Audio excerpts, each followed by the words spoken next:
Hey everybody, welcome back again to Ken Tamplin Vocal Academy, where the proof is in the singing, the songwriting, and the performing.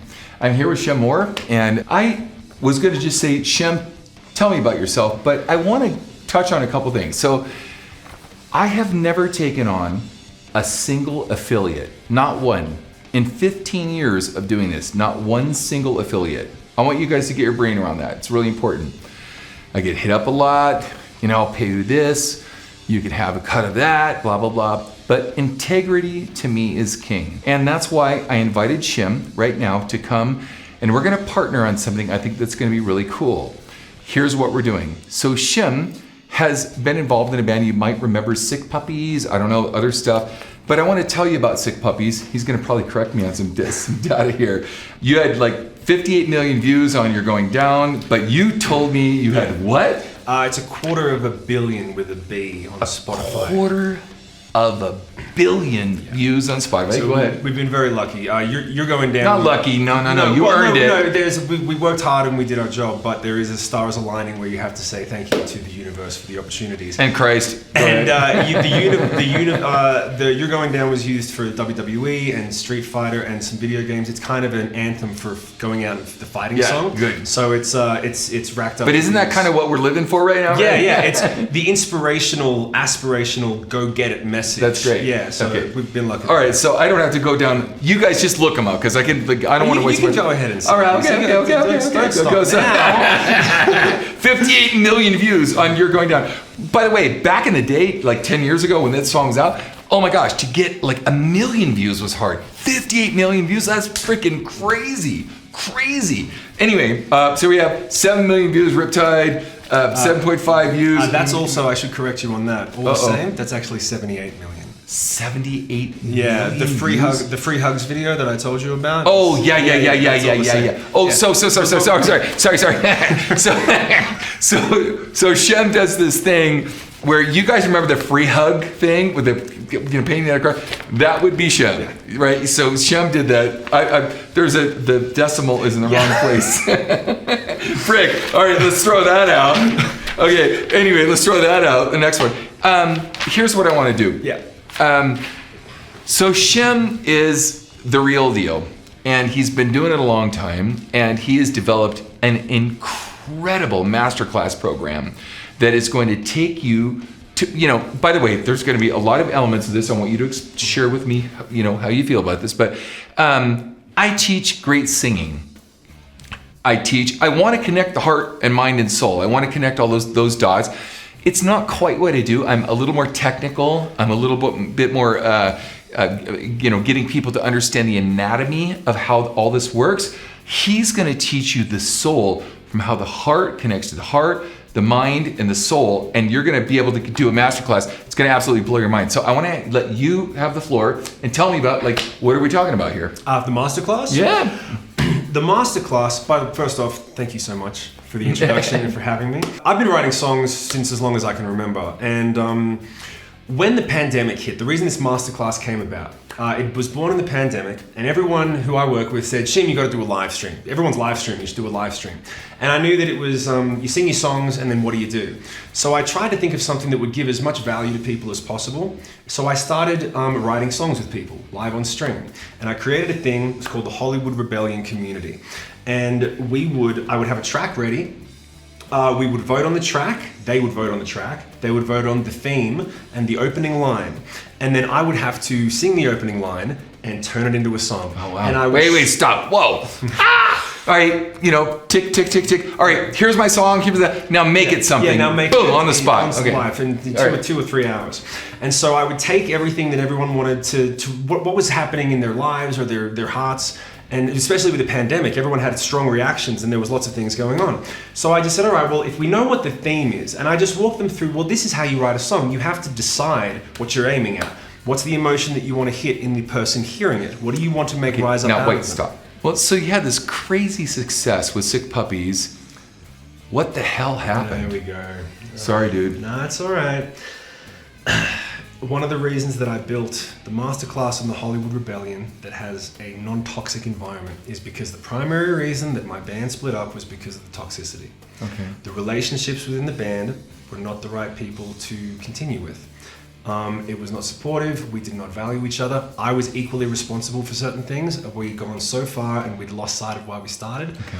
And that's the main reason. People grow apart and everything, but the main reason was we didn't value each other anymore, if I'm being really honest. And doesn't that happen to like most bands? It's like yeah, weird. Yeah. You know? And so yeah, that's. I mean, we could go into all the details, but at the end of the day, the primary reason is they say the grass is always greener on the other side. You always hear about the lead singer is like, well, I want to have a solo project. Right. I want to do this thing. It's like, well, the grass is greener where you water it. Amen. Yeah. That is so freaking true. And so the people, and the other one, which is, I say it every single time, is it about the journey or is it about the destination? It's really about the company.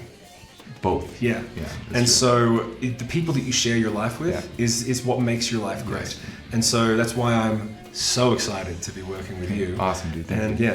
That's the main reason. Like, you can keep things going if you value yourself and the people that you work with. So then what would you recommend to people from a humility standpoint? Because I've been, I've had my own bravado in my life and I'm going to go solo, and I've done it and there was some success to it, but what would you recommend to people then that feel like maybe they're too good? Yes. Yeah. Just to be real, like Go ahead. I have an entire section on the masterclass on how to make friends with your ego. Okay. That's awesome. Because you have to understand what it is, what it's for, and how you. Well, can the use reason it the reason I bring it up is because a lot of times, we walk into a situation, they didn't rehearse their parts. This guy didn't show up on time. That guy didn't do that. Whatever. And there may be other reasons they didn't have a baby born, sick mother. All these things. We have our own things of why we want success. Like, how do we temper that? Like, what do we do to calm that down? Well, there's one main point.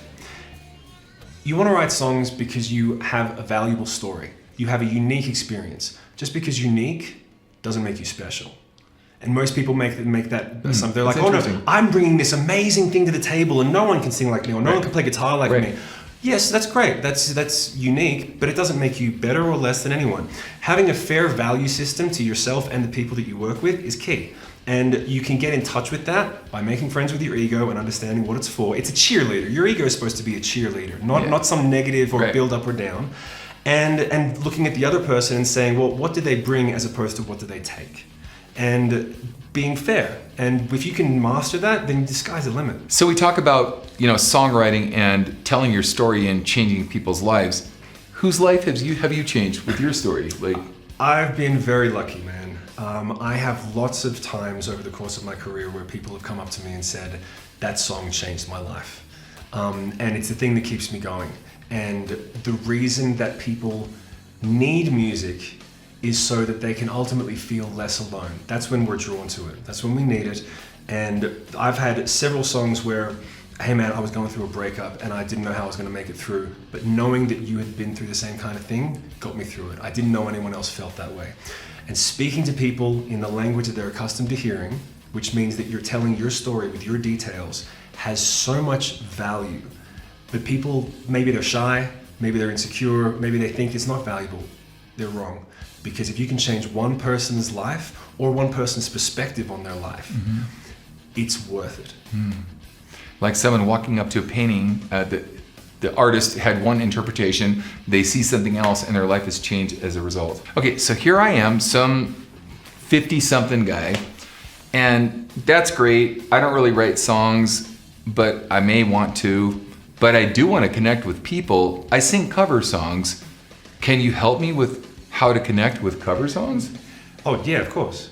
How would you do that? Well, when it comes to singing other people's songs, if you identify the emotion that you're trying to, and what the story is about, there are so many ways that you guys know this. You hear one person sing a song and then you hear another person sing the same song. One translates, the other one you feel nothing. It's because of the choices that they make and how they sing it. Correct.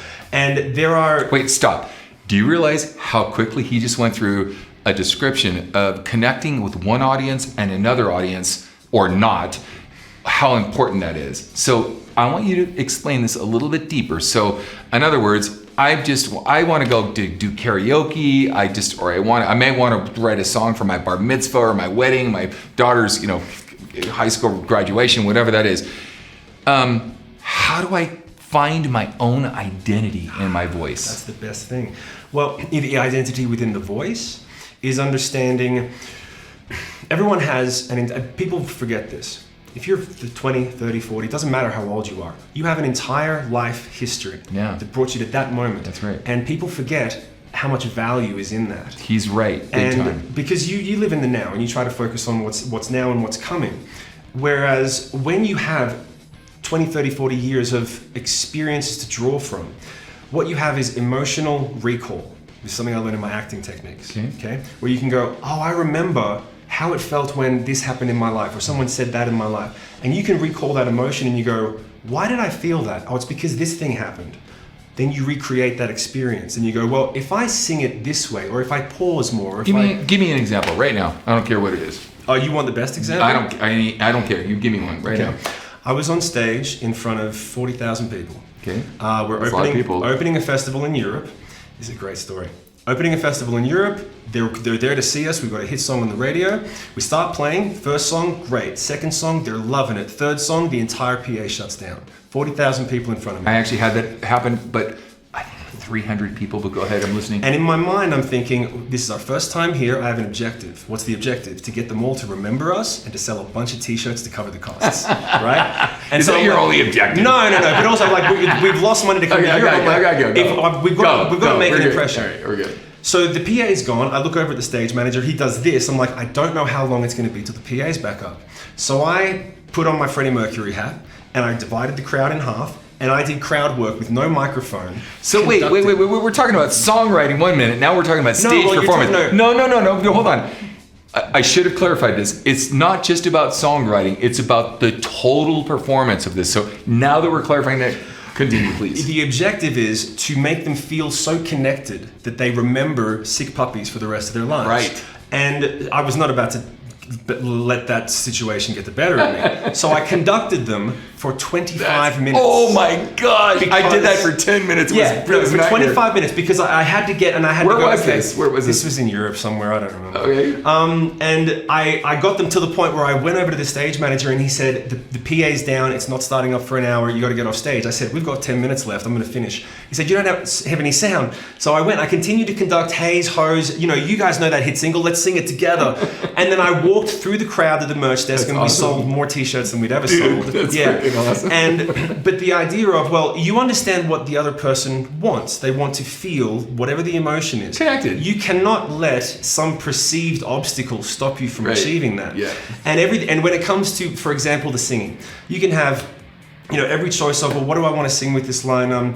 Waiting for the end to come, right? Yep. And you can go, okay, that's a great opening line. Waiting for the end to come. The deal would be, waiting for the end to come! And a lot of singers would go, oh, I've just been in Ken Tamplin's Vocal Academy, and I just learned how to sing it with more support. And you go, but what you need to hear is, waiting for the end to come. And you got to trail off a little bit and you got to breath it up and you got to place it at the back here. Knowing every single code, well, what's the song, what's the line, what's the support? How do you need to sing it so the person goes, oh God, I got to pull the car over. Yeah, for sure. And and you get them to a point where they lose time. And so to add to the final part of your question, to someone who says, well, I'm not really sure if I can write songs. The thing that you'll learn in this masterclass, people hear in the language they're accustomed to speaking.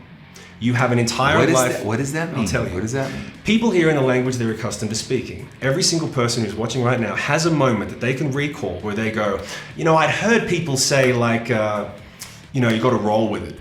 But when this one person said it in this way, in this scenario, and they were like, well, let it roll, as opposed to you got to roll with it or keep on trucking. When you hear something in a certain way from a certain person, you have to think, that person has 40 or 50 years life experience that led them to say it in that way. Yeah, that's true. And it changed your perspective on your life. It clicked with you. Yeah. So who are you to say that your 40 or 50 years of experience doesn't have lots of those in them? But you need to do the work, put them in a song so that you can say it in your language with your history. Understand it. So that the goal is you will give it as a gift to another person who will hear it and go, passing the baton in a way, right? Yeah. And they'll hopefully say, oh my God, I'm so glad you wrote that song. I've never heard it said like that. And now you are a conduit for songs. You are doing the job. So basically, Taylor Swift talking about her old boyfriend. I'm kidding. We're talking another subject for another day. But anyway, to add to your answer, everyone can write songs because everyone has a story. And if you think that you shouldn't be the one writing songs, wait. So it's not just about writing songs. It's about the whole thing, the whole package. The writing songs, the performance, the deliverance. Knowing ourselves, like how do I identity, like who am I, like how do I sing this song in a way that represents me rather than the original artist or some other cover song or some other thing. So it's not just only about writing your own songs, and that it's about how you project something. I will say this: I've had a lot of experience inviting a lot of people here to have people sing a lot of different cover songs, and they literally represent it in a very different way every single time. Sometimes I feel like they're reading their phone when they sing it. Sometimes I feel like they're in the storyline, like, hey little did, is your daddy home? Did he go ahead and leave you all alone? Got a bad desire. Like all of a sudden, that person owned it, they knew it, they expressed it in a way that is going to give them success. And I think Shem is on the path to help you guys do that as well. So do you have anything else you'd like to contribute? Yeah. The one thing, when you get into the masterclass, so I just wanted to lay out so that they understand, there is an entire masterclass when I was doing the lockdown sessions that we started talking about, which was the collaborative songwriting on stream. A lot of people said, well, you should put this into a course. So the Shim Songwriting Masterclass has an entire course plus the entire all of the live streams that have been recorded. That's great. How much is that? About 120 hours. About 120 hours. 120 Wow. hours of live songwriting, many different genres. There's hard rock, pop, acoustic, reggae, all the different genres, different styles. Yeah. And then who else has that out there, by the way? Nobody. But go ahead, I'm listening. And then, and the last part is you'll have access to a Discord and a forum community where there will be regular coaching calls with myself and coaches that I'm working with, so that as you go in your journey, you can know that every Sunday night there's going to be a call where you can say, here's my line, here's my story, can you help me put this together? And we can help you to support you to find your voice and also make sure you don't, go in the wrong direction. And every week, if you come back with your songs or your ideas, there's lots of people who are inside the community too to form collaborations with. That's awesome. So how like when we were in bands and you'd have to put up a thing on the I heard a singer wanted. It's like that, but on a global scale. That's so cool. if you're ever thinking, well, I can't find someone. How can they tune into this? Tell us where this is. There's going to be a link at the bottom. If you just click shimsmasterclass.com. Okay. Everything's there. There's a nice webinar set up for you to walk you through all the bigger details because we don't want to have too much time here. And I've got a 50-minute webinar that'll show you everything. It'll give you the first module for free, so you can really get a taste of what the course is like. Good. People want and it's all of that is free. And then you can decide if you want to step up, and we can start working on your songs together. Cool. Yeah. All right, Ken Tamplin Vocal Academy, where the proof is in the singing, songwriting, and performing. And you had a slogan, by the way. Yeah. What is it? Yours is how to sing better than everyone else. Well, we all know songwriting and performing is about bringing yourself to it. So, how to be better than everyone else.